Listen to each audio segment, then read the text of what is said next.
What's up? Welcome to a new episode of Movie Schmovie. This is episode 444, which is what we just learned is called a rep digit. For those that didn't know, you're welcome. My name is Steve, one of the co-hosts of the show, and as always, I'm joined by Ron. Or a monodigit. I think rep digit sounds better, but it just sounds like, I don't know, like repetitive digit. But I get the monodigit thing. It's like a digit by its, Yeah. I mean, I'm team monodigit. There's a place for both. No, I was about to say, it's really good. If you're a new listener to the show, you can see that we have rep digit representation as well as monodigit representation on the show. Rep digit. I'm also John. Do. By the way, also, people don't know in the pre-roll, I guess that's what we call the area of our conversation before we officially start the show. We've been talking about jingles, and I think it's great that you guys just made another rep digit jingle. This one was rep digit do. We feel like options on this show as well. No, we do. And You gotta have a grungy voiced man, soulful man. Oh, rep digit. Rep digit. You know, rep digits. Hey, Several. what's a rep digit? So, what's an example of a rep digit? 444. I've seen that before. Was it before the 4 or after the 4? It was both. 555. You're lucky to be alive. But yes, folks, a rep digit is anytime you've got a digit. I guess it could be anything, a 2-digit number as well as a 5 or 6-digit number. But it's just where every digit in the number is the same digit. A monodigit, if you will. So confusing, but let's take your pick. Yeah. But yeah, welcome to new episode. We had a little week off, little time between, but we did have a required viewing selection. They look like people. That was my pick from 2 weeks ago. And then Ronald's got some Let's Get Physical coming up, guys. You're not going to want to miss this. He's got a review of a title that is on Blu-ray or digital and Blu-ray. Yeah. But the physical part is the Blu-ray part, the 4K. I think we might have a giveaway. I think this might be the first time. I think I'm going to do Oh, you're going to give it away? Ooh. a digital give. Would you give it away? Give it away now? Yeah. I got you, John. I think I'll give it away. I got you covered, John. Thank you, Steve. You're welcome, pal. Now, I'm not going to give away the physical. Viewers, isolate the moment where I realized there was an opportunity to do a Red Hot Chili Peppers joke. And also see, in a way, how I was relieved that Steve got I could tell. I felt so good that you noticed that I was going there, and you're like, we are there. This tripod is very strong. Yes, we're relaxed. This is a very nice, loosey-goosey energy. Yeah, you said giveaway. You're going to give something away, Ronald? So, I guess maybe we can have like a question or something in the end, and then I'll give away a digital copy of Flight Risk next week. I'll say what the winner is. What we could do is we could have a trivia question to tell if somebody listened to this part of the episode or came in late and just say, what is the name for a number where the digit That's a good one. digit? I would even say, what is the name and like name one of the names and say which one of us liked it. Likes that name better. Yeah. And if you put your answer in the comments first, you'll get a digital copy. I'll send you a message. This is a YouTube. This is a YouTube exclusive. Yeah. Or is it a YouTube? Should I make a YouTube? Well, you're saying in the comments. Where's the comments? Well, they can also email.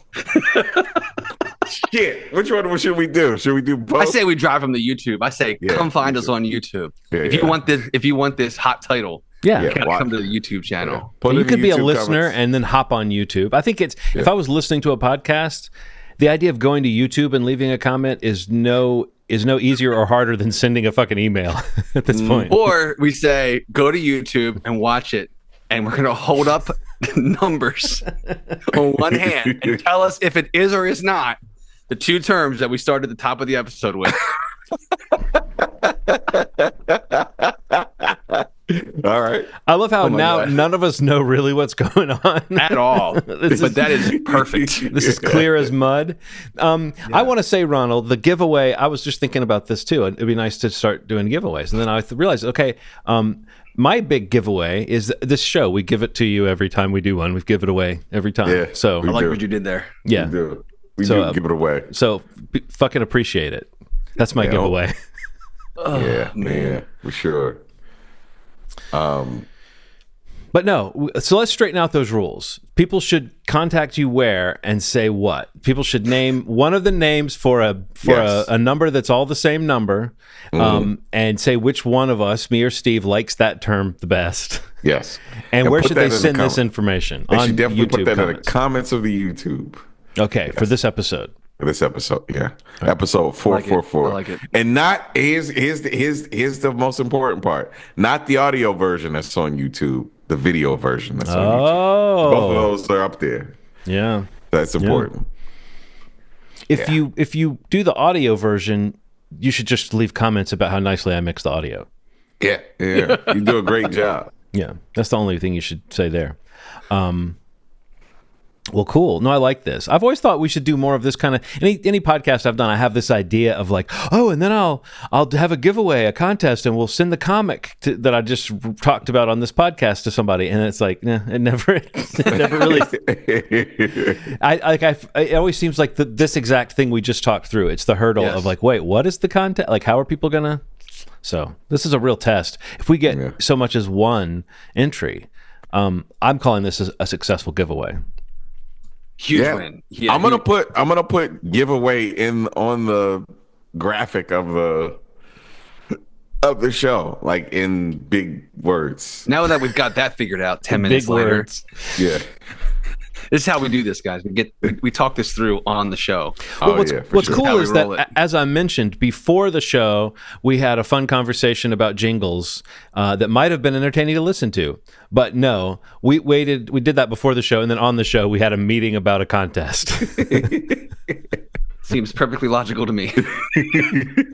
Checks out very well. Cool. So, required viewing. Yeah, required viewing. Yeah, I went with a pick that, again, I mentioned on our last episode that's kind of popped up in and around, little hidden gem lists or, movies you've never heard of. Filmmakers talking about it, specifically Mike Flanagan had talked about a film called They Look Like People a few times. I heard him talk about it on a podcast. I saw it on some lists that he released, specifically during the early days of the pandemic when everybody's like watching stuff at home and looking for stuff to watch. He had a at-home horror must-watch kind of thing, and it kind of is always around. It's floating, and I just found, I was like, yeah, this is the time to watch. It's been on my watch list on my Plex and on my IMDb forever. But yeah, this is a movie, came out in 2015, very small budget, very indie, relatively small cast. It's kind of like a bit of a contained horror, mystery, drama, thriller. I don't know which one do you think it falls in most. But I think I read the synopsis last time. But once again, if you didn't watch along before we get into it, a troubled man suspects people around him are turning into evil creatures and wonders if he should protect his only friend from an impending war or from himself. So yeah, they look like people. What you guys? I think I've asked you last episode, but did you know about this movie? Had either of you heard it? I think Ronald, you hadn't, but John, you may have seen it somewhere. I had heard of it, and because the name stuck in my mind, I remember that, and it's possible I may have even seen some of that. The Mike Flanagan aspect of it. I may have seen people sharing his list or something like that, but that was about as far as I knew. Cool. And it's definitely one of those names. I mean, I love that kind of pulpy kind of name. So I think that definitely was catchy. Ronald?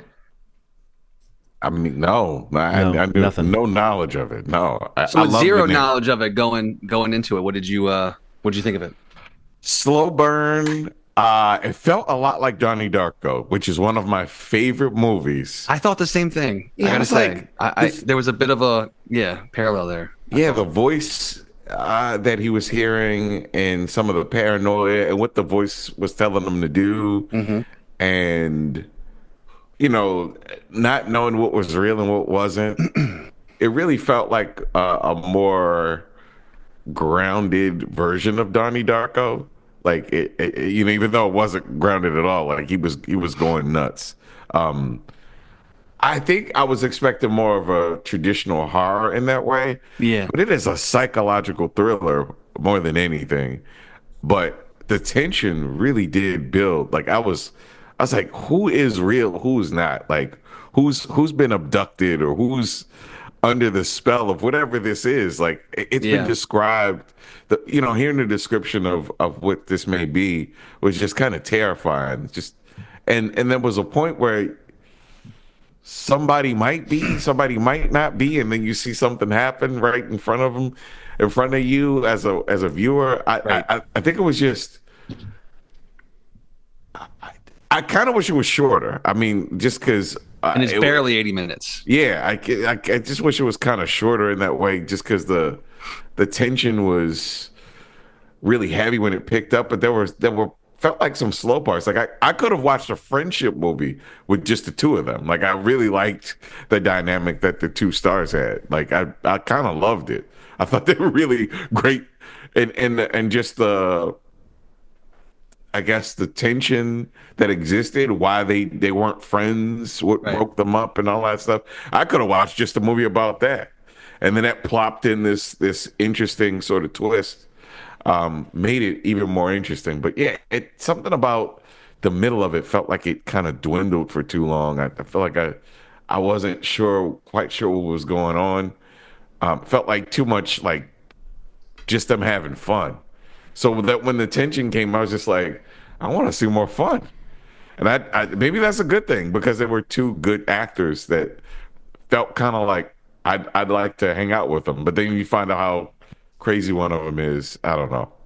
That I threw that aside. Overall, I did like it. I don't know if I'll watch it again in that way, but it felt like an experience. Like I'm glad that I watched it. I'm glad I watched it, and it feels like I could watch something else, another offering from this director, from this writer, that could, something a little more like uh fleshed out, something a little more fleshed out. Yeah, but overall, I dug it. I really did dig it. What about you, John? I think, like, I agree with what you said about if it had been shorter. Like, I think this could have sustained like a half-hour anthology episode or something pretty well. But I started formulating something when I was watching this that I guess one day people will call it the Walker rule. But it's going to be a while before it goes into the annals. But like the idea, the slow burn rule, because I love a slow burn, and so often people talk about a slow burn like it's inherently a bad thing or a good thing, Yeah. And I was like, but it's not. It's not. Like a slow burn can sometimes be like evidence of someone whose style is so carefully calibrated that they know exactly how to get you where you need to be at the moment they want you to be in that. And so you see some slow burns and you're like, oh my God, that was such a great slow burn. And I was like, why do some of them work that well and then other ones feel like this one? Like I was just watching a slow burn, and I think it is the rule of the slow burn is if all you're watching is the slow burn, then it feels drawn out, you know? It does. But if you're watching a movie, because this is where I don't quite align with you, Ronald. I didn't really buy their friendship, and all their antics as friends felt to me like two actors who feel awkward doing the stuff that the script and the director is asking them to do, like fighting under the blankets. I mean, I understand it was meant to be like nostalgic and a little silly, but it did seem to me like I never quite got a grasp on any reality. Like I didn't find any of the performances so convincing that I felt like I was in reality. Even when he was like at the office flirting with that woman that he liked, it was like, am I supposed to be thinking he's acting inappropriately? Am I supposed to think they have chemistry? Am I supposed to think he's funny? That Am I was supposed weird. to? Am I supposed to think he's was not funny? Am I supposed to think she's into him? Am I supposed to think she's totally not into him? It just felt like it was so awkward. It got to the end, that moment you mentioned, Ronald, where it's like something's happening in front of him, and really the first time we're seeing something that looks like it might be something, but I was like, I don't know that anything could happen at this point in this movie that I would trust. And I don't mean like I was fearful of the movie. I just mean I knew it was a short movie. I knew it was getting close to the end, and I was like, oh, so I don't guess I'm ever going to fully satisfy myself of what was real and what was happening in this, I think there is that kind of compelling idea of the old friend who pops up and they seem to need a little help, and then you help them out. As I'm describing it, I'm realizing it's the plot of Creed 3. The old friend who's hit hard times shows up, and you're like, well, you know what? Maybe I'll help this guy out, but maybe he's bad news. No, it was that part of it was kind of interesting, and I think there was some tension in the notion of just what's he going to do. He thinks that some people are not really people, and that at a certain time on a certain day he's called upon to like either that's where it was vague too. I was like, is he trying to decide if his friend is a person or not, or is he there because he thinks his friend is not a person and he's supposed to kill him? I wasn't really clear, but like first thing he does, which was maybe the most interesting thing in the whole movie to me, is first thing he does is go down to the basement. The friend goes out of the bathroom. He goes down to the basement and he tapes a knife under the table. Under the table, yeah. At that moment, I was like, oh my God, what is this movie? Because then I started thinking like a friend is in your house and they do that. And he tests like, how quick can I grab it? That was really like, ooh, that's like, I love it. But that's in a genuine chill down my spine. I don't think that there's anything else after that made me feel quite so like locked into the kind of mixture of, oh, this is total mundane thing. A friend needs a place to stay, and it reminds me of that movie, The Kill List. I don't know if you saw that, but in that, there's like people putting like hidden talismans behind the mirror in someone's house. That means they're marked for death or they're marked as safe or whatever. Right. So I think that little things like that invasion kind of sense of a friend, and when is a friend not a friend? I think there's some interesting stuff there, but I think that there wasn't enough going on outside of the waiting to see what was going on to make me feel like I was in the hands of the good kind of slow burn. It was more like, okay, this is like, I feel it's a low budget indie feature, written, directed, produced by one person. They use the cast that you said, Ronald, a very small cast. That can be a very artful choice, and I do think there's places in this movie where it seems like that closed off insular quality is really like what they're doing on purpose and doing it cleverly because of the means that they have.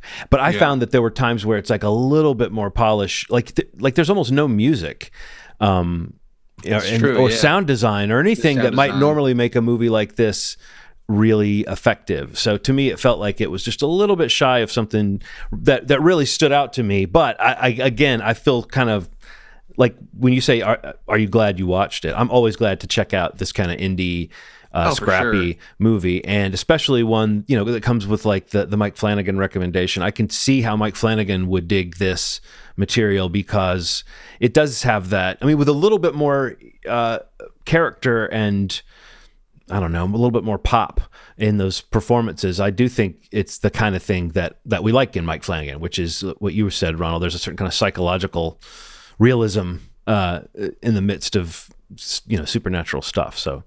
It was fun, and having had the name on my radar and knowing that it was just like one of those movies that was floating around out there, I'm always glad to tick something off the list. But I did find myself thinking, okay, at 80 minutes, it felt drawn out at 80 minutes, which is that was like the main thing I came away thinking too, was that it did feel like it's probably like. And it's not even so much that there's not enough there to go that long, but it's more so like that what's there maybe was better suited, for what John's describing, or like, an anthology episode of some show or something. I think the main thing that really was kind of I took away was just like the paranoia and like that question of what's real, what's not. Right. The psychological stuff I felt like really worked. To kind of like whether it's, I guess, schizophrenia, like, just the kind of reality bend of what that experience might be like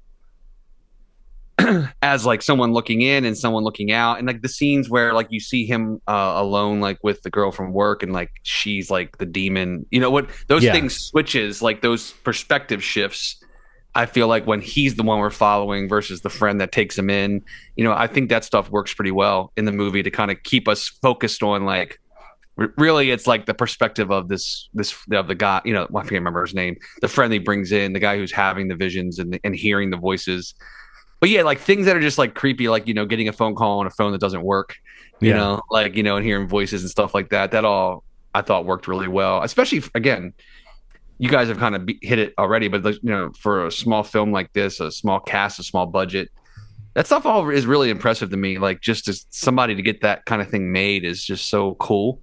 Yeah, but like it would be interesting. I would be interested to see what this looks like as a little bit more of a contained episode or a short or something like that.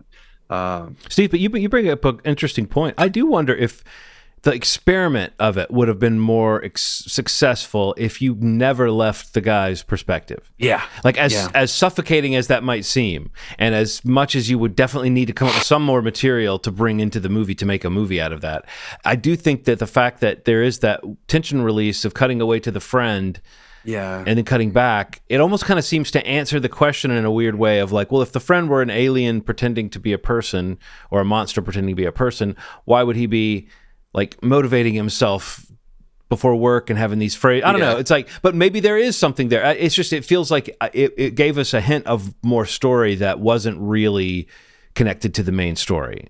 Right. But it wasn't enough of a thing to say, oh, because here's another way that could have gone, which is he gets involved in his friend's life so much that he's second guessing his plan to possibly kill or torture this friend because the friend has gotten him a job and all this stuff is working out for him, and now he's like, oh, now there's a reason why I might not want to blow this up by acting crazy around these people. Right. And it's like, but it didn't want to do that. I mean, again, it wasn't trying to do that. I'm not saying it tried and failed to do that, but I'm just suggesting that's the kind of thing that in a movie that was keeping me going more might have had that. But you're right, Steve, you get a hint of it. The scene with the woman that the friend likes at work, when he takes her down to the basement, that's another one of those. That's the next probably best like unsettling thing in the movie is just the you see on her face a fairly believable way of reacting to somebody you just met at like a friend's house for dinner, and then they're like, here, come down to the basement, and they start talking absolute crazy shit with you. Like a switch goes off. Yeah, one like level that, down. that scene had some juice. I really do think you're right that there was something there. Yeah. It feels like a bunch of really good ideas. Like, I don't know. It feels like the whole movie was shot differently than the camera that was used in the beginning. That bedroom shot was frightening. I've never seen anything like it before. The whole like you looking at the back of somebody that you care for, and then they turn towards you and you can't see their face. Yeah, it's completely but the shape silhouetted. Of their face is different. The the shape of their face is a little different than you remember. It's a little like wider, and it has flat parts where it shouldn't have flat parts. That's terrifying. And I feel like somebody wrote that part and the knife part and the conversation part in the basement. And those are good fucking scenes. And we're like, how do we piece these things together? Because I feel like the idea of these people look like people but aren't is such a good idea that feels like, and I had a lot of things that didn't pay off. Like, did he kill his girlfriend? I kind of want to know I wanted to know if he killed his girlfriend. I kind of want to know if, it's all that stuff that, but I'm also really happy that this person got something finished. And we all know making a song, making a film, making anything fucking from start to finish is insane. That's what I'm saying. Like, it's impressive that it's so impressive. Yeah. And then that could like get on the radar.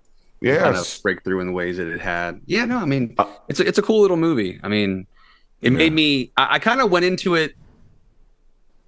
Like, I guess like the demonic piece of it.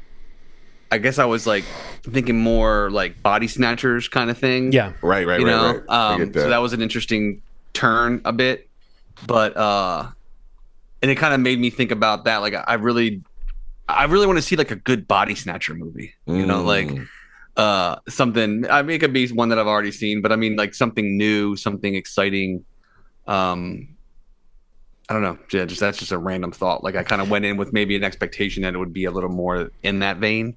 Yeah. I think I went in with the expectation in a strange way. I'm kind of glad it wasn't like torture porn, but I did think I did feel slightly anticlimactic about, or I felt like the ending was a little anticlimactic compared to what I thought was going to happen, which is like at least someone was going to get like a nail shot into their face, and like again, I didn't want to see that so much, but I thought maybe the tension. And again, in a movie that had more of the friend drama, you would have been looking for maybe the tension between the two friends to blow up, but the tension between them was kind of off and on throughout the movie. In some ways, it was a realistic depiction of old buddies, but it was also a little hard for me to peg their chemistry because I never quite felt like, am I supposed to think they're getting along or that they're actually friends? Or is this literally like one kind of nice guy who's really trying to be accommodating, even though he's a little bit of a douche bro. And then like his friend who's totally insane from the first moment we see him and like very quiet and shifty. I don't know. It was hard for me to get a beat on what I was supposed to think of their friendship.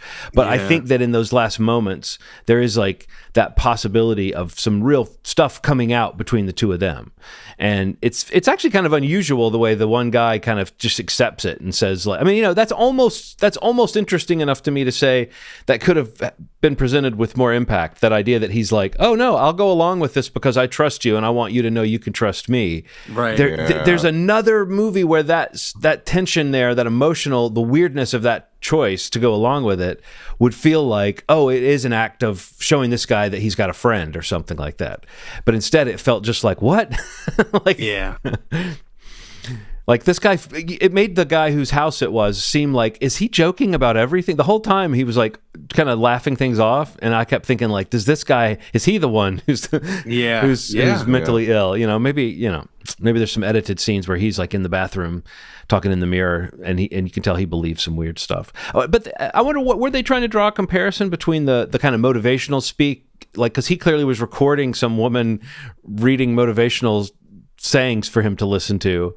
And the other guy had the voices in his head that were telling him this crazy stuff. It's almost like the movie did want to parallel the two. That's true. The two voices they were listening to. Yeah. Well, I just want you guys to know that I don't think either one of you are not people. I'll go ahead and say I think you are people. Okay. Well, I appreciate that, man. Because that was fucking crazy.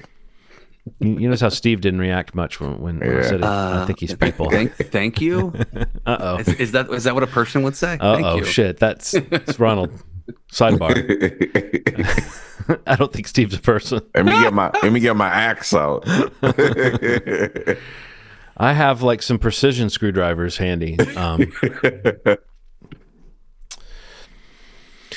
Well, so who's up next here? Oh, it's me. And I had a choice. Honestly, I had a really good choice queued up that was going to be one of those, oh, John hasn't seen that? That's crazy. But then this week, something happened that changed my mind. And then another thing happened that made me feel even better about this choice. Oh. And the first thing is the untimely passing of Val Kilmer. Rest in peace. Made me think it'd be good to watch one of these movies I've been talking about with my friends and seeing people talk about, some of those. Right. He's one of those guys who you might think you liked one or two of his movies, but if you keep hearing people talk about it, you go, oh, wait, no, he had like 5 or 6 iconic performances, that are memorable for different reasons. And, I know the guy's career was kind of wacky and he became a bit of a,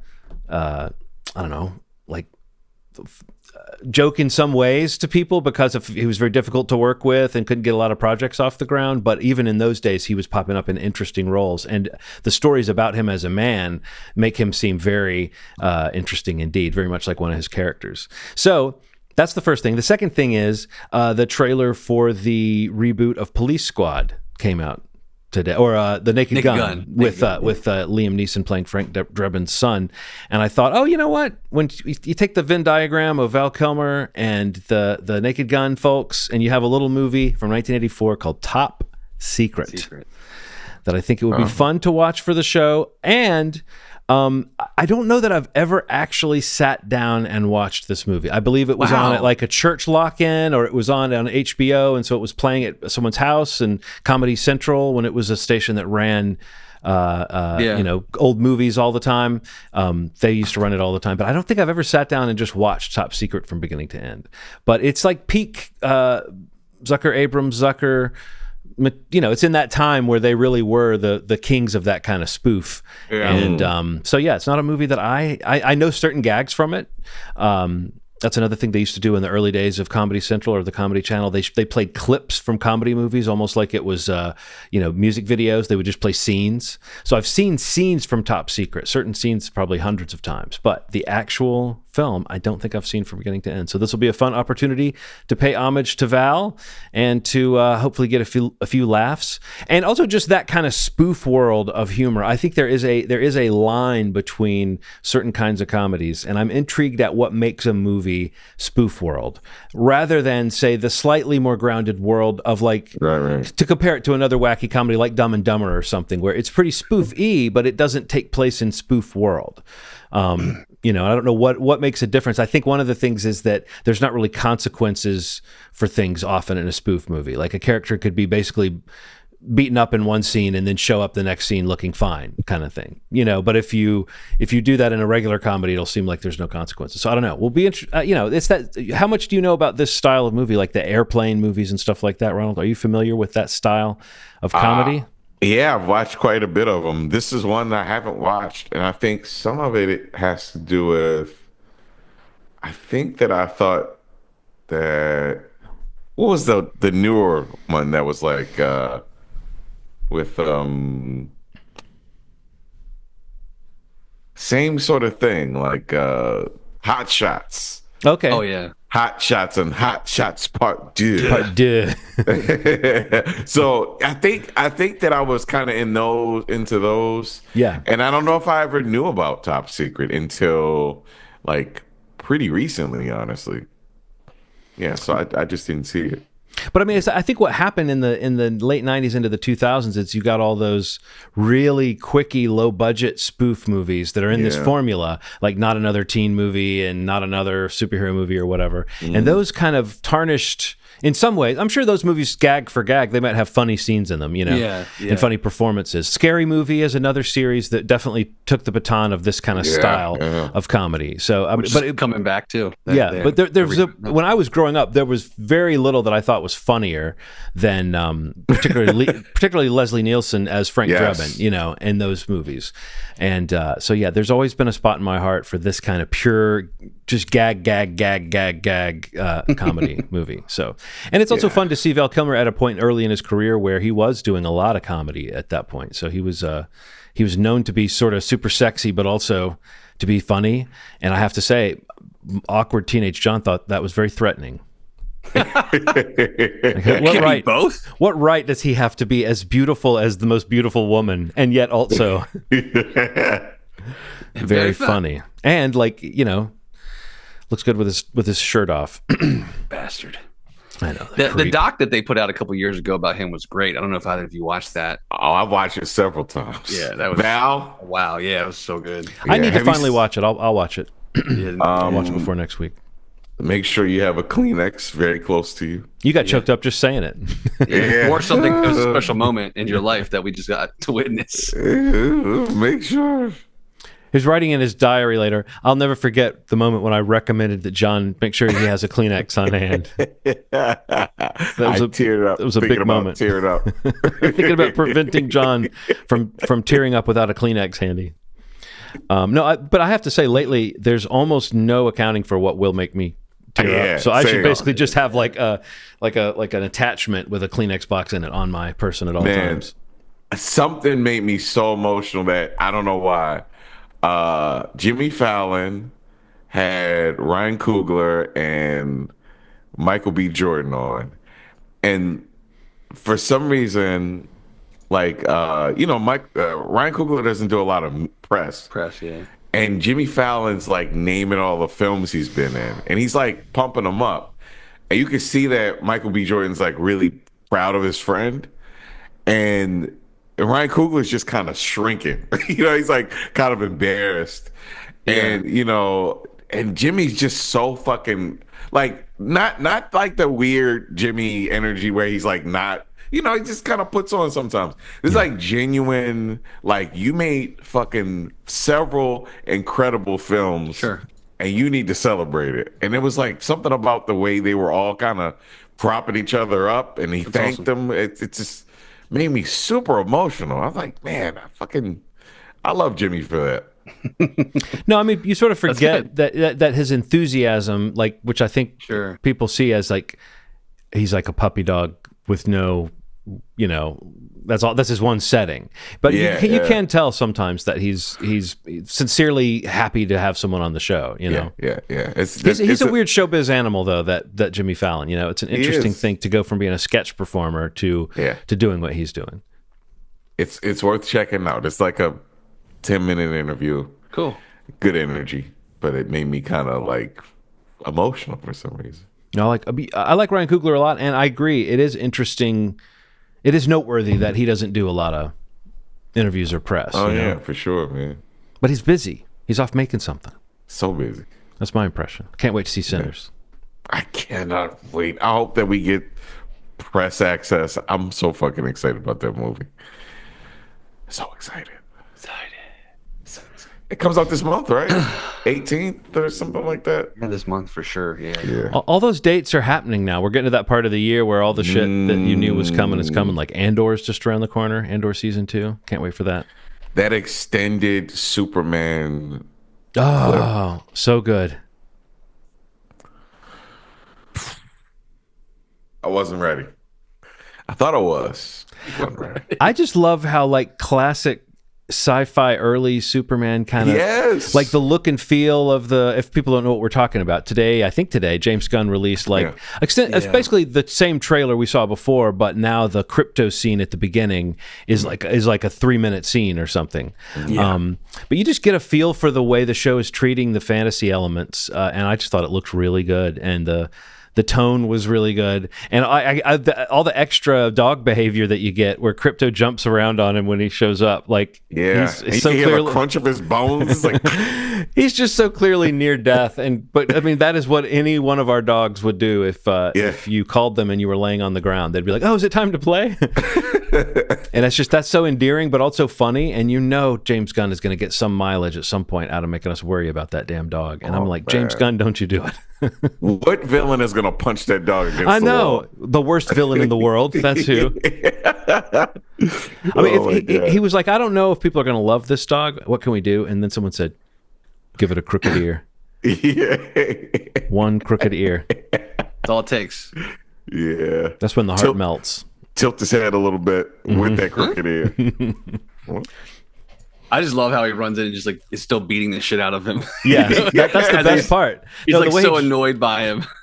Right, he jumps up on him like 3 or 4 times. Take my cape, pull me. God, can't you see what's happening? That's so exciting. Looks good. Yeah. So what next, Ronald? You want to talk about your physical stuff? Yes. Let's get physical. All right. So I first want to thank Lionsgate for supplying this 4K. Supplying. Yeah. Supplying, like, were you going to say like grease? No, I was saying it like supplying like line at the end of it. Yeah, that's what Supplying-gate.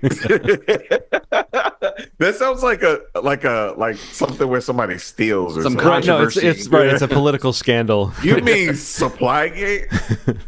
Supplying-gate? But yeah, I really want to thank Lionsgate for supplying. I'm sorry. Just say providing. Get us out of this hole. Say providing. Giving us or giving me, giving the pod. Sending us.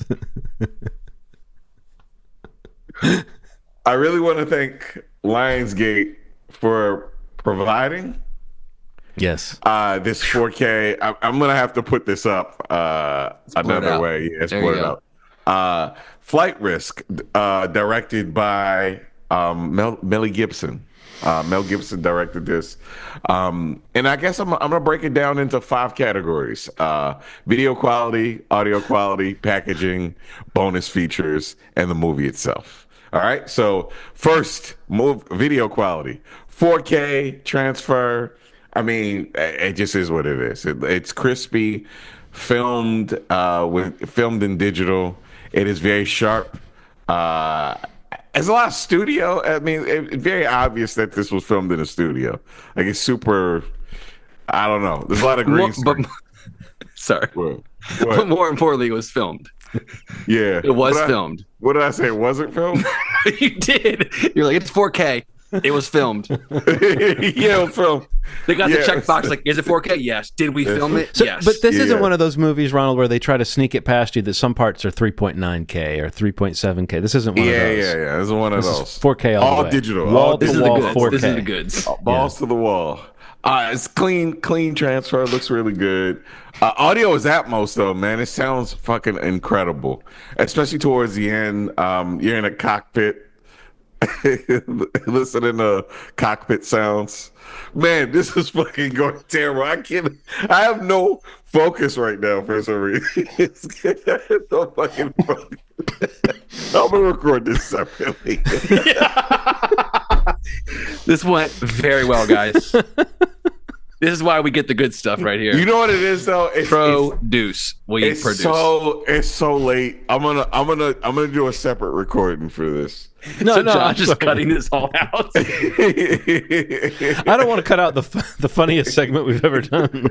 Yeah, you can't cut that. I'm for sure keeping this. I'm keeping this in the video segment for sure. No, I just got the giggles because we don't normally do this kind of tech review. And I mean, look, but it's true. It's worth saying.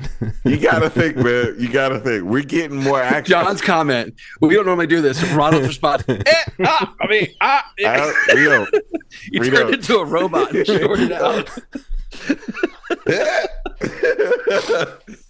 We don't. You're right, John. But as we do more stuff, we get more access. That's the cool part about it. But yeah, thank you, Lionsgate. So here we go. Take 2. Now do the real one for Lionsgate. All right. Video quality, sharp. Basic movie uses a lot of green screen. But it looks pretty good. Audio quality is good as well. It's an Atmos track that sounds really good. You're in a cockpit of a plane, so it sounds good. Towards the end, there's a really what they call reference quality scene when the plane is trying to land. It sounds incredible. Wow. But overall, the movie sounds good. The packaging's good. It has a slipcover and comes with a 4K and Blu-ray, which is really rare these days. They're starting to just supply 4Ks or the Blu-ray, so you have to buy them separately. Wow. So it comes with both. The problem seems to be with the special features. There's absolutely no special features besides a very short making of. Is that a thing? Is that a thing still? Are there a lot of special features still? Yeah. Like, there are. Okay. I'll give you an example, man. Wicked fucking had, maybe because it's Wicked, but there's a couple, man, like, especially if you wind up buying, like, they're a little more special, but, like Criterion and stuff like that. Yeah. The problem is they're charging just as much for those as, like, a discounted Criterion, like, $30-$40 for a 4K, and they get nothing on it. Right. So that's kind of a pain, man. I'd say that was a little bit of a missed opportunity. Because I was interested to know why Mark Wahlberg shaved his head for this movie. As was I. Yeah. It's just the movie itself it felt like a '90s throwback. Like it was like a fun movie that just, I don't know. It's pretty well paced. I enjoyed it. It was Michelle Dockery, Topher Grace, and Mark Wahlberg just kind of in a plane dealing with Topher Grace's character embezzles some money and has to snitch on a mob boss, and a pilot has to fly him. He gets caught overseas, so a pilot has to fly him from where they are in Switzerland to American sort of territory, or what do they call it? I guess like a consulate. Yeah, consulate sort of deal. And when they get in the plane, they realize that the pilot actually isn't the person that's supposed to be on the plane. It's Mark Wahlberg who killed the person that was supposed to be on the pilot.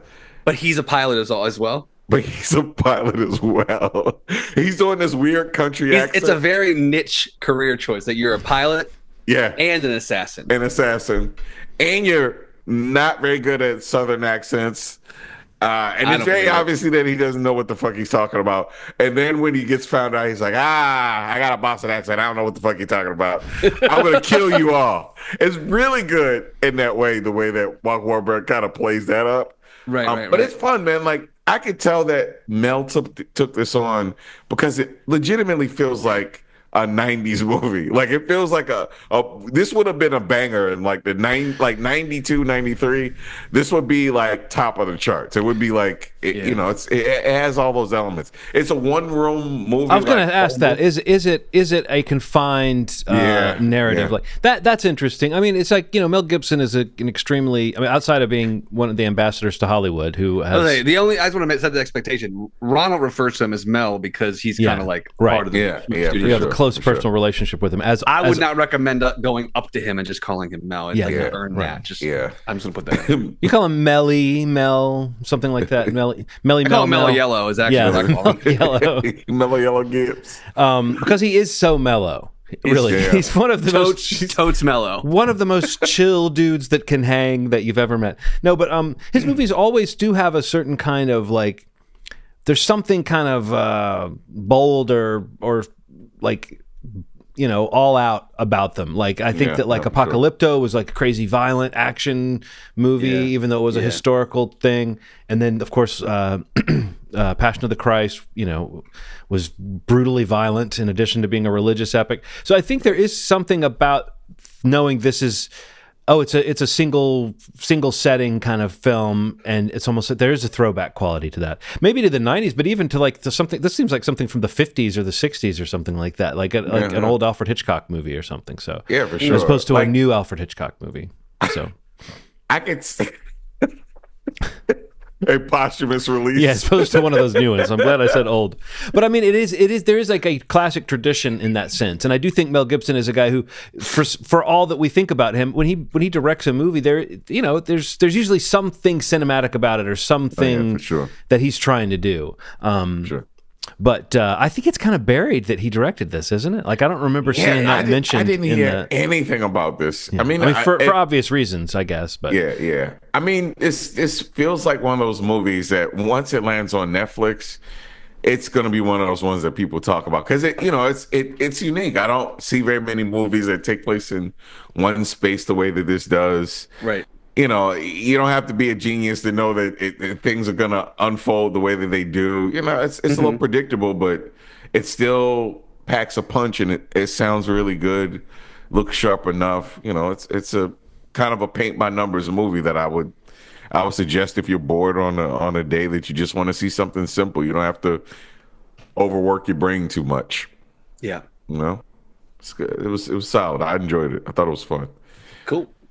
Yeah. So I say go ahead and purchase this thing. It's retails right now for like $25 on Amazon. It's worth getting, especially if you want a reference quality scene. I know you physical media collectors look for reference quality scenes. The plane crash scene is insanely good. It just sounds like everything is moving around in your room. It's a cool little scene. And just 3 actors in it primarily. There's some voices in it, but primarily 3 actors. So thank you, Lionsgate. And remember, put your comments in the comment section. Who said what, and who approved this? Who likes this thing? Who am I doing? Let me remind Ronald what the actual contest is. Yeah, please. He lost it. He lost the contest. You will not win. You will not win that Blu-ray 4K. the term that we spoke of at the top of the show about the successive numbers, like 444, this episode number. There's two ways to name it. Each John and I called it one way or the other, and you got to just give one of those names and say who said it. That's it. Oh yeah. Oh yeah. Cool. So what else have we been watching? What's been going on? I might tack on a little Let's Get Physical, because I've read the Stephen King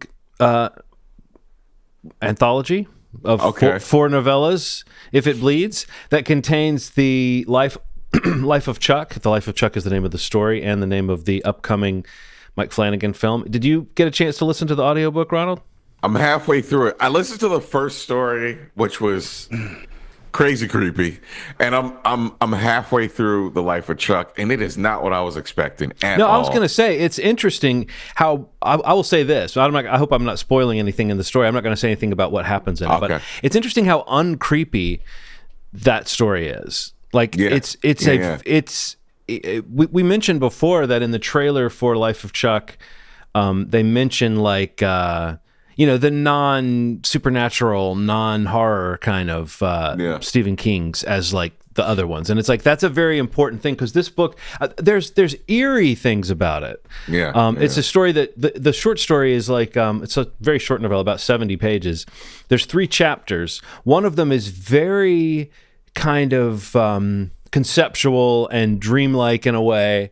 One of them is a flashback that adds context to that, and then another of the chapters is a sort of a combination of a flashback with a kind of supernatural angle, like a ghost kind of thing, not like a scary sort of thing, but like messages from beyond, or when someone's gone. And anyway, it's interesting. There's 3 different chapters that I can totally see. Maybe you can already see this from what you've heard, Ronald, but I can totally see Mike Flanagan having a field day with this material, because it's very sentimental, and it's very much about like what happens when you're dying, or what's it like to look back on your life when you're dying, and which is very much in the wheelhouse of Mike Flanagan. Like, I would say a lot of this story reminds me of the stuff.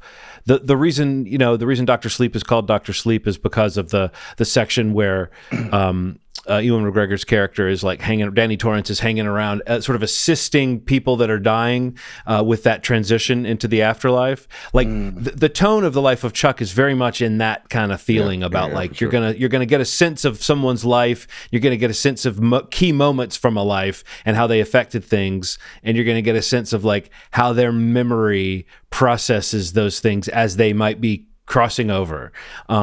It's very non-linear. It's very, very sweet and sad, and I don't know. So Stephen King is an interesting writer, because there's times where he shows his age and he's a little corny, but when he goes for something human and emotional heft, it's like he's done it so many times. He knows how to do it. He knows how to hit those buttons and describe those things that make you feel like, okay, I totally get the kind of relationship he's talking about here and the kind of person, because he writes so much about the inner lives of his characters, sometimes almost too much. But I think I almost can't wait to see what this movie is. I think it's going to be a much more heartwarming film than you would expect from just hearing Mike Flanagan is doing a Stephen King story as a movie. That sounds much creepier and much more disturbing than I think what people are going to get from this movie. I really think this is going to be a tearjerker. And the only question I have is it going to hit that pedal too hard, or is it going to leave you any room, you know what I mean, to cry your own tears, or is the movie going to just squeeze them out of you? Now that I know who Chuck is and Marty and all these, like, it's going to be really interesting. I think that, this is not what I was expecting. But the setting is, though, like, the setting feels a little too close to home, honestly. And I'm wondering how they're going to play that up a little bit, or how Mike Flanagan's even going to portray the setting of the entire is he going to make it seem like a heightened reality, or is he going to make it seem like just our reality? That's interesting. I'm super interested in that. And it's Tom Hiddleston too, which is so easy to picture him nailing like whatever the emotional needs of this story are. I think Tom Hiddleston is fully capable of it. So anyway, I was going to ask you to check it out too, Steve, because I realized we could do that. We could have a little book corner. If there's ever Book a movie club, yeah. we know we're all Yeah. gonna check out. But Ronald had mentioned he was doing the audiobook, so Yeah. I'm like almost done it. It is messing with me a little bit because it's so. I'm like, this is not what I was expecting. Mike Flanagan, you're gonna. I kind of don't want to. I kind of don't want to know what it's about. Oh, you're just gonna want to I see kind of it. don't want to. I mean, yeah, I don't know anything about it, and yeah, Okay. you know what I mean. Like I kind of just Yeah. wanted to just kind of hit me. yeah. Yeah. I don't know even. I don't would even like know that. why they told us it was a Stephen King. Like I kind of wish they didn't even say that part. Well, Well, I mean, it's but that's a marketing thing. that's a you know? marketing. Yeah. That's like a name. Yeah. It sets a standard for you in your head, but it's so much more than that. It's so much more. But I mean, I think that's why it's crucial that they say when they say Stephen King on the trailer, it says Yeah. author of Shawshank Yes. Redemption, The Green Mile, and Stand by Stand Me by or Me, whatever. yeah. Yeah, it's like Oh, they're man. trying to not imply this is The Shining and There's a brand of Stephen Maximum King Overdrive. that also is very popular and works. Yeah. Yeah. all right. I think that's the yawn that tells us Yeah. we've reached possibly the end of an episode. Is there anything else people have watched that they'd like to talk about before we? This will be a nice brisk one, right? Like this is short by our recent standard. Yeah, no, this is good. Yeah, I mean, again, just watching the wrapping up the pit it ends next week. Great. Again, can't sing the praises loud enough. I love the show. Caught up on the studio, absolutely loving it. All the way caught up? Like, did you watch our? Because we have access. You know, No. but- I'm okay. watching it as it airs. You're I watching think I it. want to do that too. For a I very get particular burned. reason. I get burned too hard on those ones where we don't have like some of the ones where we don't have the final episode because I'll watch it all the way up and then I have to wait like 2 months to see how it ends. I had a point where I couldn't. I was like, I just want to watch more of that. Like, we saw it and it talked about it in advance, and then when a couple weeks went by and it actually hit. And so people were talking, like last weekend, people were talking about the show, and everyone was talking so much about it. I was like, I just got to watch more of it. And so I sat down and I tore through those screeners, but I did not. I watched like the 3rd through the 8th or something. But yeah, it's just so good. It's like each So episode funny. each episode does its own little thing and chisels off its own little piece of the story of like how a movie gets made. There's the one about casting. Did you watch that one, Ronald? Where they go What through all episode the racial implications of the cast and who's going to play which character. Oh my God. It is such a good episode. I mean, it gets into all of I'll check those, it out. like someone walks in and says, "Oh no, you can't cast them as that because in the Asian community, like you know, someone realizes all the problems of trying to put together a multicultural cast." Yeah. It was so funny, and also there's just a moment where it's like Baron Holtz and Seth Rogen and Catherine Hahn, and they're realizing the three of us can't be having this conversation if Seth Rogen. Yeah. It's just but it's like full of the humor that, I mean, it reminds me of the way we talk about the way Hollywood works. There's a little bit of that humor that's almost absurdist in this thing, but then there's this other side of it, which is like such affection for the movies and I think Seth Rogen, I mean, you could feel a lot of his experience in the world of making movies coming to bear on this project. I really wonder how much of what we're seeing is like a thinly veiled version of something that we've seen. I think a lot of it. Right. Yeah, I mean, everything he's Yeah. been talking about on like the promotional tour for it. There's like a lot of antidotes to, Yeah. like, or anecdotes that he's like saying, like, oh yeah, this kind of came from this story with the Monopoly pitch from Ridley Scott, or like, Oh, you know, right, these, right, like, right. Ridley crazy Scott stories. pitched on a Monopoly movie. That's Right. hilarious and crazy. And things like that that I'm sure kind of spoke to a lot of these episodes. But yeah, honestly, we've talked about it before, and I feel this very strongly. Like, he's one of my favorite entertainers. He's great. Like he's so like him and Goldberg, like mostly anything they touch. I don't know that there actually is something that they've done that I didn't enjoy. Yeah. All their productions that they do under their banner, and even just Seth in general. Like, I just love him as an actor, as a comedian, an entertainer, just overall. But yeah, everything that he's involved in with The Boys and Invincible and the movies that they've put out, this series, the series that he had with him and Rose Byrne on Apple that I've already forgotten the name Oh, of. good. Loved it. Like Is it all called these Platonic things. or Platonic. That's it. Yeah, Platonic. I love Seth Rogen, man. Like I'm all about watching whatever he does. Yeah. But yeah, loving that. I just wanted to suggest one thing before we leave. The Bondsman on Amazon. is a show that stars Bacon. Yeah. Kevin Bacon. I didn't realize it was a show. I thought it was okay. I thought it was a movie too. Wow. Yeah, it's really crazy. Interesting. So, he's murdered by a bounty hunter, and it's kind of in this in between sort of space, and gets hired by a company that has like a mystical element to it to kill demons, to like capture I have no clue what you're talking about. That, like, the little bit of marketing that I saw, nothing you just said, like, I would have never thought, one, it's a show. Yeah. Two, he got killed, and there's demons. There's demons. Like, basically it's Constantine or something like. That's why. Is that a failure of marketing? No, I think you're supposed to come in thinking it's like a regular thing, and then watch it, and then. And admittedly, I didn't watch everything that they put out for it, but I know I saw at least like one little teaser or like a little promo spot for it. And I don't know, unless I'm just completely blind and missed it, which is also possible. You're not. And I'm just like, what is this? Because what you just said blew my mind. I was like, I'm not even thinking of the same show. It's a banger. It's one really? of Steve didn't even know demons were real. Banger. Man. Yeah. Listen to the sound of my voice. It is a banger. It's like one of those. Like, I'm in now. It just kind of just washed over me, and I was feels like the beginning of what's the vampire movie with Tarantino and Dusk Till Dawn? Dusk Till Dawn, yeah. It feels like Dusk Till Dawn before an hour or half an hour. It's half an hour. That's another thing. They're short episodes. Oh wow, so well, you just sold me on it. You get the action, and then you're done. Then you're like, oh, okay, awesome. I can watch another episode. Kind of like the Evil Dead series. I was about to say, it sounds like Ash versus Evil Dead, which was also like a show that you would have thought would have been an hour, but that was a half hour. Dusk Till Dawn meets Evil Dead. It feels very like a combination of the two of those. That should have been the marketing. I'm remembering Bruce Campbell, when people asked him, like, this is like a cable prestige show, and why is it not an hour? He basically said that, like, they didn't want to make it an hour because nobody needs like long scenes of him looking out a window. But it was true that, like, if you were to make that into an hour-long show, that's what you would have added. You would have just added some of that prestige TV padding that sometimes is great. Yeah. We love it. Yeah. It's great pacing and mood setting, but it is true that if it's very Sam Raimi to say, we don't need that shit, Yeah, man. But no, The Bondsman. I had no idea it was a half-hour show. Blumhouse TV show. It's. Oh, it is Blumhouse. What network is it on? Amazon Prime. Wow.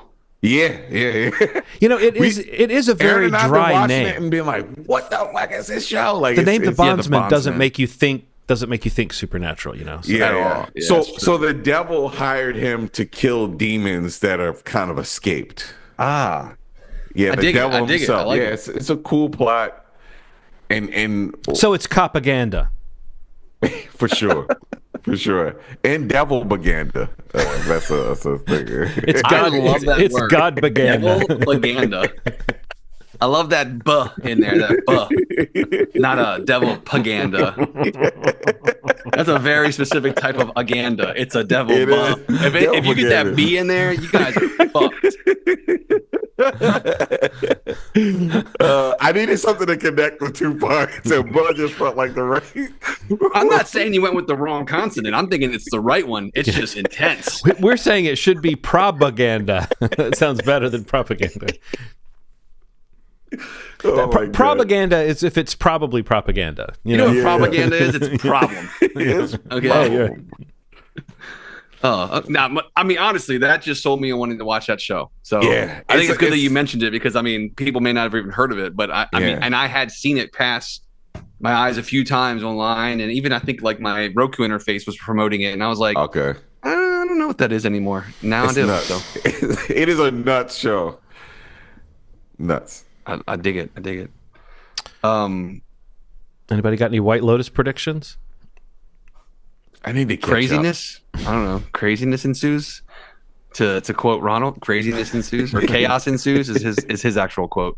Yeah. I think somebody's gonna die, Steve. You might be right. You might have a lead on something there, John. But yeah, I'm excited to watch that finale. The last episode of Gemstones was great. God damn, was it funny? Oh my God. Oh my God, Edie and You were 69. Okay, so I watched that show. Every season there's like a villain, and I was like wondering, like, are they Who's the villains villain, this right? season? But are the Gemstone kids the villains? Because they've No, been just man. terrible this year. right. I know who the villain is. And if you pay close attention, he is fucking working them kids, man. Yeah. He's a fucking villain. You don't cast a certain person. Oh, you without don't a cast this purpose. guy unless he's a villain. I think it's so smart the way they're doing it too, because it's not super obvious. Because like he's like saying little things to get him upset. You're Yeah, like why to his would he- wife. To his why wife. do he say things like that? Yeah, it's Yeah. like okay, yeah. But the comment that he made about the big dick, Big Dick Rick. Big Dick Or Rick. whatever his name was. Once he said that, I was like, this is it. He's trying to get them out of this money. That's what the whole plot is. He wants some separation, I think. Well, I mean, but he's like one of those actors who like, and we're talking about Sean William Scott at this point, I suppose. Unless you guys, I'm completely missing what you're saying. But like, he's one of those actors who pops up on the show and instantly you're like, man, the tone, he's perfect for the tone of the show. He is, just like when Steve Zahn popped Oh up, my God, just like yeah. when Eric Andre popped up. It's like people show up and it's like you see them rising energy's to great. the occasion of being on that show and being in that world. And you can totally see the, like, Danny McBride. I mean, I'm just assuming when they cast people to be on that show, a little bit of it is Hollywood star, like we're trying to connect big actors to big roles and people are saying, oh, there's a big role on this HBO show, let's put people, but there's also got to be an element of who do we want to work with, who do we want to bring into this little family. And I've just enjoyed seeing Sean William Scott it's just like, oh, he gets to have fun being in these fun scenes with these characters, and you're right though, he is an instigator, he's a little shit stirrer. A little shit stir, man. And at first I was like, what is he doing? Like he said those little comments. I'm like, he's talking about Big Dick Rick and all that. Big Dick Mitch. Mitch, that was it. Big Dick Mitch. Big Dick Rick would have been better, I think. Yeah. He would have been. The clue that he's maybe not so great is his wife. He and his wife, like, they have a bad relationship and she's kind of a loose cannon, and it's like if they were trying to make him seem like the more reasonable, lovable guy, he wouldn't seem like he has such a toxic relationship with his wife. Yeah, who else I worry though is going to maybe turn rogue on us this year because he's getting more bitter by the second. Is BJ. Age, man. Poor guy, man. Poor guy. But he's doing that thing that's fun to see of like he's the one character who can kind of tell them they suck. Do you know what I mean? Yes. Like, so for a hot second there, I thought he was going to win the gold at that competition. I did too. Fucking became paralyzed. Turned real quick. Why would they do that to him? I know. Why would they? Why would they do that to him? I think it's because them mistreating him with his injury it's what I was saying a second ago. It's great character stuff that makes them seem terrible because they know the audience loves BJ. You know what I mean? They know that there's a little bit of don't harm a hair on his head. Like, he's innocent compared to the other knuckleheads on the show. So I think that they're going to have fun making him suffer because he's kind of the innocent. And I actually felt a little bad for Eli and what's her name, the Megan Mullally character. Like you feel bad for the way that if you look at the seriousness of their story, she seems like she might be, trying to do something like horn in on something. But if you just take their story at face value, I do think that's an interesting idea that the kids would have such a hard time accepting that has the possibility of being sexually active. The way they talk about him is just so terrible. It is. Oh. They're probably in on it together. I think so. Oh. I think so. Yeah, I think I they're think so too. together. I think you're right. When she put the glasses on, I was like, "Oh no!" Yeah. No. Like they're just playing into different things. Like he's playing the kids into making Eli more upset. Yeah, I don't know. We'll see. Again, great show. At least Keith is doing perfectly reasonable things like dressing up as Toad's the dead normal. mom. Getting in the bed. I love the Friday the 13th like element in the show. Yes. Yeah. That's just like total Danny McBride. Oh, he like, totally is. Yeah, he nails it. It hits me like a ton of bricks that the son's name is Pontius, man. It bothers me so bad. Like, why would you name your kid Pontius? And he's like a bad kid, smokes, curses, talks And he's also about... like dumb, though. You know what I mean? He's like a bad kid, and he's kind of a dumbass. It's just, it's just funny character, after funny character. So good stuff. Good stuff. Yeah. All right, let's wrap it up. Movieschmovie.com is the website. You can go there to subscribe to the podcast and any of the audio options, forms of the platforms, whatever you prefer for your podcast. You can also listen to it right there if you want. You also have an option to go to youtube.com/Movieschmovie podcast. Again, that's where you have a chance to win the 4K copy of Flight Risk. If you can recall the terms that we used to describe the number of this episode, what it's called. 2 options. We both said 2 different ones. Who said what? Get a free 4K. Just go there and do that. If you comment on the video there, that'd be great. If you go there, hit subscribe, hit that bell to get notifications for when new episodes come out. And as a reminder, our next required viewing, John's pick is Top Secret. I don't think we mentioned where it's available, but you can Google that really quickly, and watch along with that. Watch that along with us, and we'll talk about it next week on the episode. I'm not sure if someone is actually Googling that to see that. I am. You can watch it on Pluto, Amazon Prime, YouTube, Google Play. So Pluto for free, and all the other ones for about $4. There we go. Options. Love to hear it. But yeah, check it out. Watch along. If you've already watched it, you can just listen to us talk about it and say, yeah, I agree, or yeah, you're right. But we'd appreciate you going to any of the options I just mentioned, though, to subscribe to the podcast, leave some comments. Again, you got a chance to get a free 4K if you want to do that. The first giveaway, there it is, Ronald's first Let's Get Physical giveaway, courtesy of Lionsgate. But by the way, I just was looking very quickly, any comedy from the 80s that you recommend to watch on the show, you brace yourself saying, is there going to be any awkward... is this okay? Is this going to be okay? Yeah. I was looking to see, are there even any black actors in this? And I found out that Eddie Tago plays a character named Chocolate Mousse. So we're in for that. Well. Yes. I apologize in advance. I'm ready. All right, guys. Thank you so much for listening. And as always, you made our day. Thanks. Bye.